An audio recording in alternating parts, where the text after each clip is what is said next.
Messer from WBHS, and today I'll be showing you how to make candy pecans. Let's get started. First, you'll want to preheat your oven to 250 degrees Fahrenheit.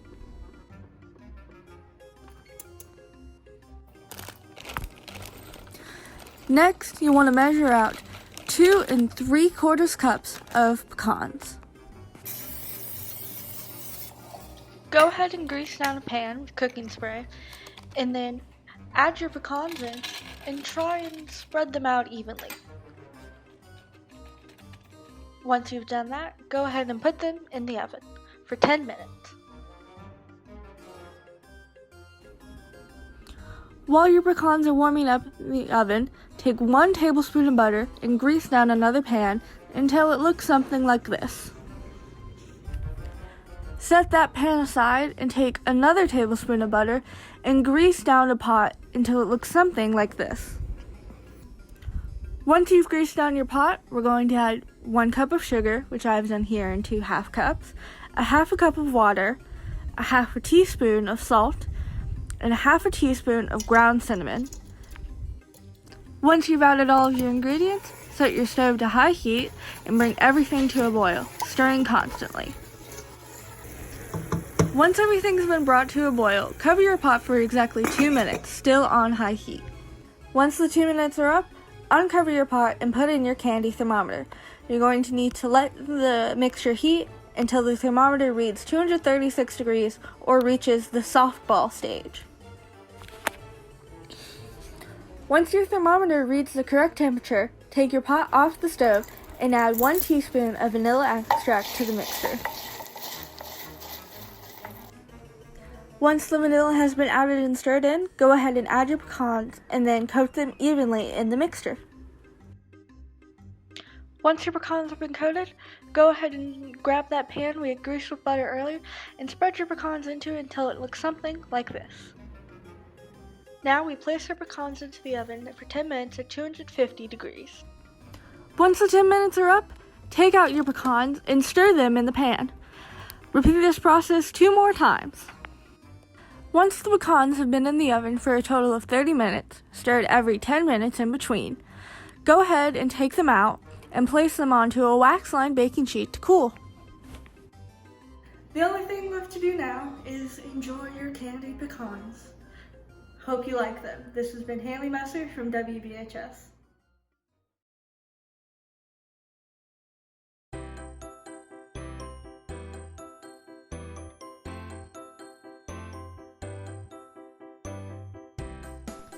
First, you are going to preheat your oven to 425 degrees Fahrenheit.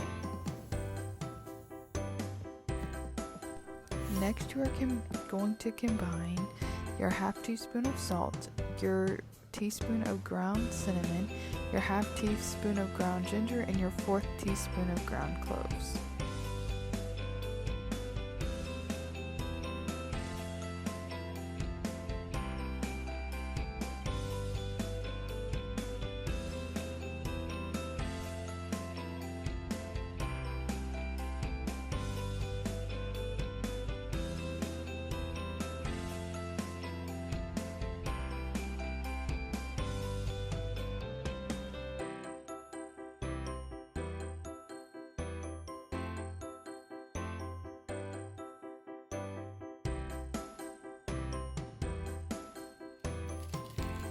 You are going to mix all your dry ingredients together.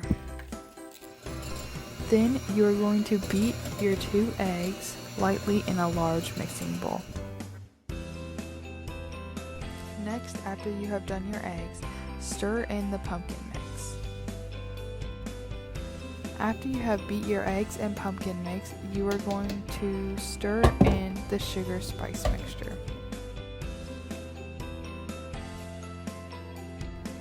This step is important. You're going to gradually stir in your evaporated milk.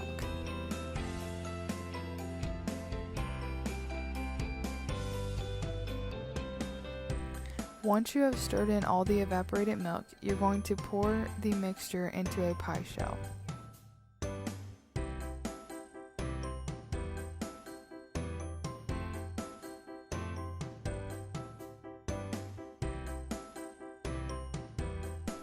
You are going to bake for 15 minutes at a reduced temperature to 350 degrees.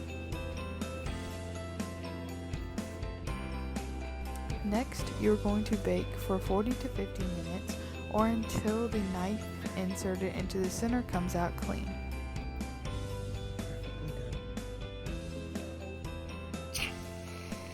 And enjoy.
Take your choice of popcorn and place it in the microwave for the correct amount of time.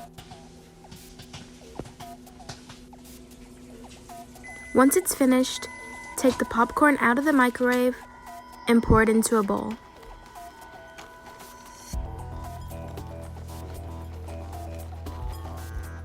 Now take any caramel dip and place it in the microwave for about 30 seconds.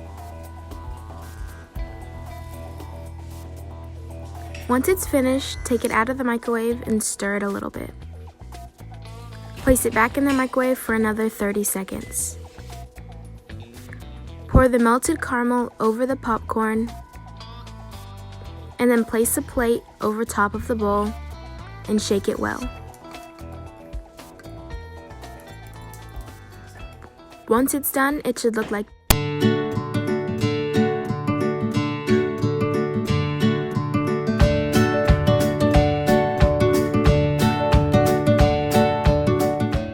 For my first dish, I'll be making the Frankenstein guacamole dip. I first start out by taking the guacamole and using a spoon to make a square shape. I then use a paper towel to clean the edges to better make the shape. I then take the black tortilla chips and break them up to help make the Frankenstein hair. I take black olives, cut them up, and help make the features of Frankenstein's face.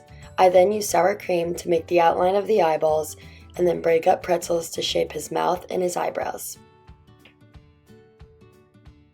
Now we have the final product and can enjoy and eat. Next, I will be making a broomstick snack out of Reese's and stick pretzels. This snack is very easy and simple to make. I first unwrap all the Reese's, then I proceed to stick pretzels and all the tops.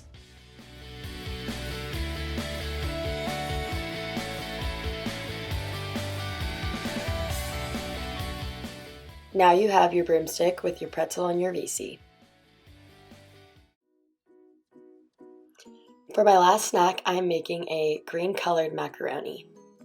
I first follow the normal directions of making macaroni by filling the pan with 6 cups of water and heating the water until it's to a boil. I then get my ingredients ready by getting the butter and the milk out while the water boils. Once the water has boiled, I then pour the noodles into the water and wait for them to cook. Then I drain, proceed to put the butter and the milk in the pan, pour the cheese, and mix the food coloring.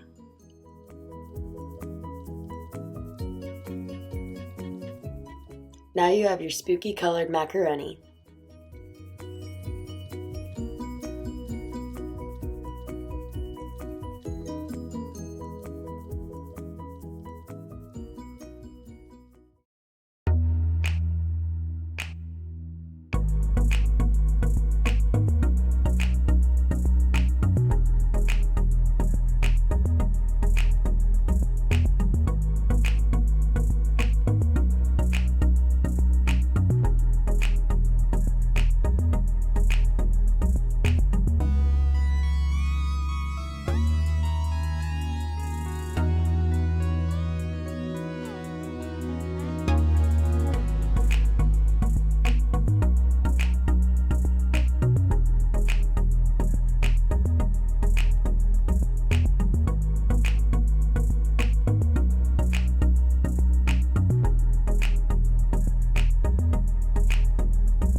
Today we're going to be making Halloween cookies.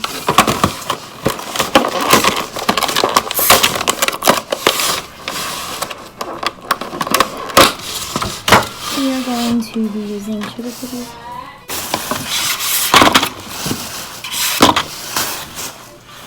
I have googly eyes and all kinds of colors.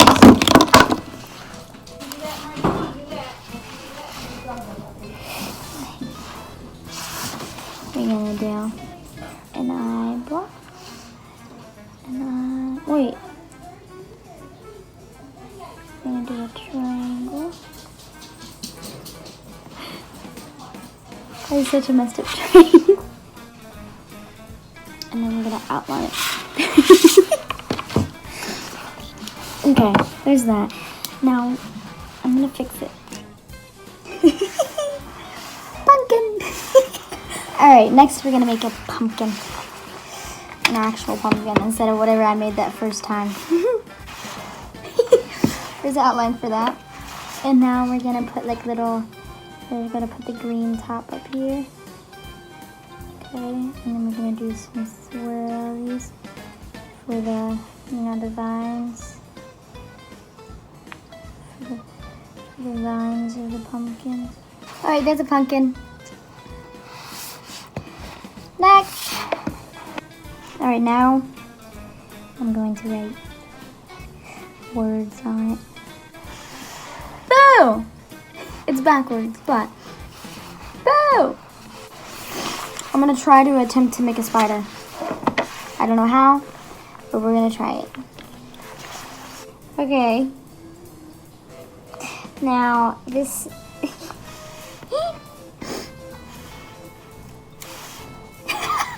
I'm gonna do like the little spider web coming down from it.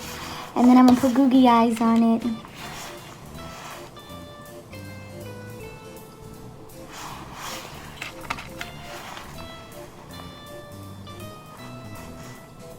Googly eye spider. Alright, these are all the pumpkins I made. This one looks funny with the eyeballs, but I didn't take them off. And there's Boo, and then there's a little ghost. I forgot to get white at the store, so it's just a little ghost. There's my pumpkin. There's a pumpkin with the witch hat on. There's my little spooky spider, and then my green monster with polka dots. But yeah, happy Halloween. Hello, my name is Chris Davis, and today I'll be teaching you how to make a red velvet cake. For the cake, you're going to need 3 cups of cake flour, 1 teaspoon of baking soda, 2 tablespoons of unsweetened natural cocoa powder, half a teaspoon of salt, half a cup of unsalted butter at room temperature, 2 cups of granulated sugar, 1 cup of vegetable oil, 4 large eggs at room temperature, 1 tablespoon of pure vanilla extract, 1 teaspoon of distilled white vinegar, red food coloring, and 1 cup of buttermilk at room temperature. And for the frosting, you'll need 16 ounces of block cream cheese at room temperature, 3/4 cup of unsalted butter at room temperature, 5½ cups of confectioner's sugar, 1½ teaspoons of pure vanilla extract, and a pinch of salt. First, you're going to want to whisk together the flour, baking soda, cocoa powder, and salt in a large bowl, and then set that bowl aside. Next, using a handheld mixer, you're going to want to beat together the butter and sugar on medium to high speed for about 1 minute or until combined. Then, add the oil, egg yolks, vanilla extract, and vinegar, and then beat on a high speed for about 2 minutes and set the egg whites aside. Then, while mixing at a low speed, you're going to want to add in the dry ingredients, as well as however much food coloring you would like. Next, you're going to want to add in the buttermilk. Then, you're going to want to vigorously whisk the egg whites for about 3 minutes and then fold them into the cake. Then, you're going to want to divide the cake batter into 2 separate 9-inch cake pans and bake on about 350 degrees for about half an hour. Next, to make the frosting, you're going to want to beat together the butter and cream cheese on a medium to high speed using a handheld mixer. Then, you're going to want to add in the confectioner's sugar, vanilla extract, and a pinch of salt. Then, beat this mixture on a low speed for about 30 seconds, and then increase to a high speed and beat for about 3 minutes until completely combined. Finally, all you have to do is frost your cake and then eat it. I hope you enjoyed watching this video, and I hope you enjoy your red velvet cake. Hi, I'm Harrison Russman, and with Halloween quickly approaching, let's take a look at the top 3 best Halloween candies. Coming in at number 3, we have Skittles. The classic fruity taste of Skittles is a favorite among children all across America. Though rumors have circulated that all the flavors are the same, in fact, there are 5 different flavors, and each one of them is equally as amazing. Are you drooling? Good. Your first bite of a Reese's cup as a kid is definitely an unforgettable experience. The simple yet delightful treat is a staple of American culture. And just when you thought it couldn't get any better, they keep making it bigger. 2, 1, 2, 3, 4. Coming in at number 1, the greatest candy in all of Halloween history is the Kit Kat. From the satisfying crunch to the creamy chocolate, it doesn't get any better than this. Harrison Russman, WBHS.